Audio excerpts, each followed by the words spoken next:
यहाँ आज के इस कार्यक्रम में उपस्थित हमारे साथी विधायक कारी स्वयं जी,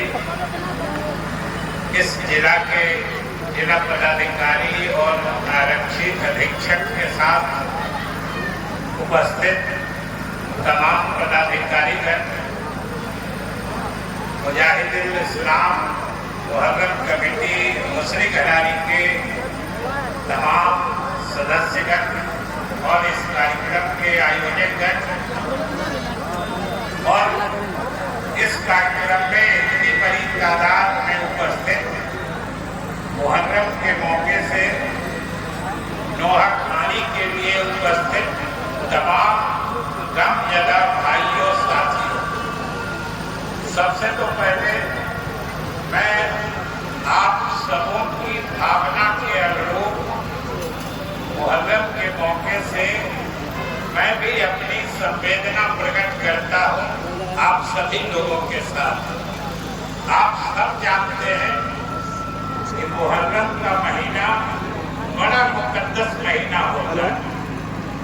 ये इस्लाम का पहला महीना होता है और रमजान के या तो कहिए बाद नहीं तो एक तरह से रमजान के बराबरी मुकद्दस का महीना होता है। ये मुहर्रम के महीने की खासियत है और हम लोग आप लोगों के साथ मिलकर वर्षों से इस कार्यक्रम को यहाँ पर आयोजित करते रहे हैं। इसमें सबसे पहले मैं मुजाहिदुल इस्लाम मुहर्रम कमेटी मुसरी घरारी का और आप सबों का दिल से शुक्रिया अदा करता हूँ कि आपने बड़ा ही आज के इस कामयाब तकरीब पैसा का भी जिंदाबाद करिए और याद रखिए हमारा रिश्तेदार है कि जिंदाबाद ये महीना का वोट लो भाई का जो आज का यौम आशूरा कहते हैं आप, मनाने का विशेष मकसद होता है। हम लोग हुसैन साहब की कुर्बानी को याद करते हैं और उनकी कुर्बानी को याद करने का भी एक विशेष मकसद होता है। और वो क्या मकसद होता है? हुसैन साहब ने कुर्बानी क्यों दी थी? अभी आपको कारी स्वयं साहब बता रहे थे। उन्होंने कुर्बानी दी थी इस्लाम के उसूलों को जिंदा रखने के लिए। और याद रखिए कि आज जब हम उनकी याद करते हैं, उनकी शहादत के अवसर पर यहाँ सामूहिक रूप से जमा होकर हम लोग अपनी संवेदना प्रकट करते हैं, दुख प्रकट करते हैं, तो इसका विशेष मकसद है कि जिन उसूलों की हिफाजत के लिए जो हमारे हुजूर सल्लल्लाहु अलैहि वसल्लम ने जो हमें हिदायतें दी थी, जो उन्होंने हमें हिदायतें दी थी, जो नसीहतें दी थी, जिन नसीहतों की, जिन हिदायतों की, जिन उसूलों की हिफाजत के लिए हमारे हुसैन साहब ने कुर्बानी दी थी, हमें समाज में उन उसूलों और हिदायतों को जिंदा रखना है।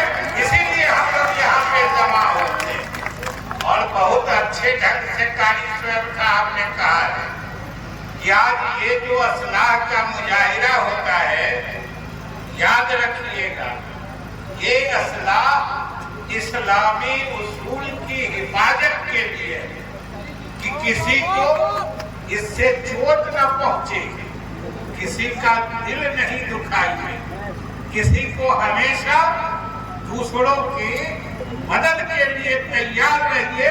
यही तो इस्लाम की नसीहत है, इससे आगे कहाँ कुछ है। और जब आपने आपस में भाईचारा बरकरार रखा, कौमी एकजिहती बरकरार रखा, समझिए मुसरी घरारी और बिहार में इस्लाम का परचम लहराता रहेगा।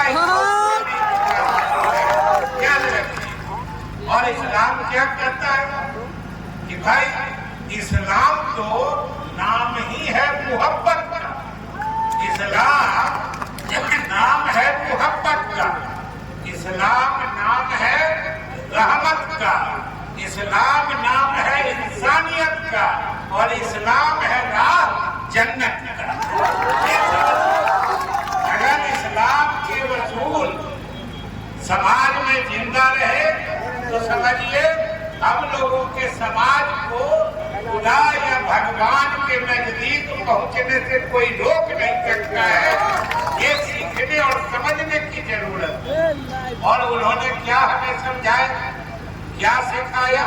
कुर्बानी देके हमको आने वाली पीढ़ियों को, जिसमें हम आप हैं, हुसैन साहब ने क्या नसीहत की कि जहां सच्चाई की बात आवे, जहां हक की बात आवे, जहां सही की बात आवे, वहां किसी भी हाल में झुकना नहीं, चाहे अपने साथ पूरे परिवार की ही कुर्बानी देने कभी झुकना नहीं।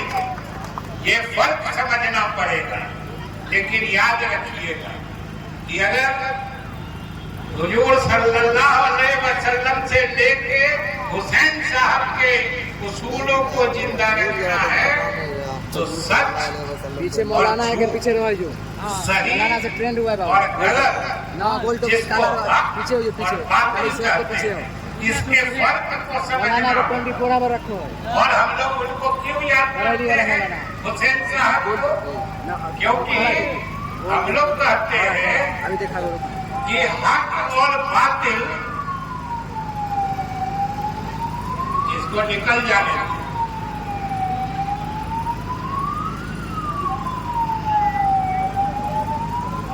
क्योंकि हुसैन साहब ने कुर्बानी देकर हम लोगों को, यही हम लोग सोचते हैं उनके कुर्बानी से कि हक और बातिल बता दिया तुमने, हक और बातिल बता दिया तुमने, इस्लाम को फिर से जिंदा किया तुमने, और जीकर मरना तो सबको आता है, मरकर जीना सिखा दिया। ये होता है, ये है हुसैन साहब की कुर्बानी का मतलब। ये है हुसैन साहब की शहादत का मतलब कि अगर आपने सही उसूलों के लिए जान भी गंवा दी, अपना सर्वस्व गंवा दिया, लेकिन आप मरकर भी समाज में जिंदा रहेंगे। इसलिए आज अगर हुसैन साहब को याद करते हैं तो सब मिलके एकजुट होके संकल्प लेना होगा, कसम खाना होगा कि हम सच्चाई के रास्ते चलेंगे, हम हक के रास्ते चलेंगे, किसी गलत चीज को न तरजीह देंगे न गलत चीज का साथ देंगे। और हमारे हुजूर सल्लल्लाहु अलैहि वसल्लम ने तो समाज को जीने के लिए कितनी बातें बताई। वो सबसे ज्यादा जोड़ देते थे आदल पर, इंसाफ पर, इल्म पर, पढ़ाई पर। हजरत साहब क्या करते थे आपको पता होगा कि माँ की गोद से लहद तक इल्म